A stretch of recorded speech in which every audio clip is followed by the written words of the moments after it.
গ্রামের নদীর তীরে যাওয়ার যে রাস্তাগুলো একটু খারাপ হয়। মেঠো রাস্তায় আসলে চলতে, বাইক নিয়ে চলতে একটু কষ্ট হলেও কিন্তু ভালো লাগে কিন্তু।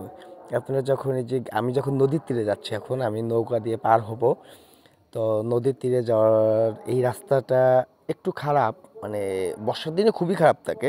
এখন যেহেতু শুষ্ক মৌসুম, শীতের মৌসুম, তো সেই জন্য রাস্তাটা তারপরেও খারাপ, যেহেতু এখান দিয়ে এখনও মোষের গাড়ি, গরুর গাড়ি চলাফেরা করে, সেই জন্য আসলে রাস্তাটা এরকম। কিন্তু এখান থেকে বড় বড় ভ্যানও চলাফেরা করে এবং ছোট ছোট যে গাড়িগুলো আছে সেগুলো যাওয়া আসা করে।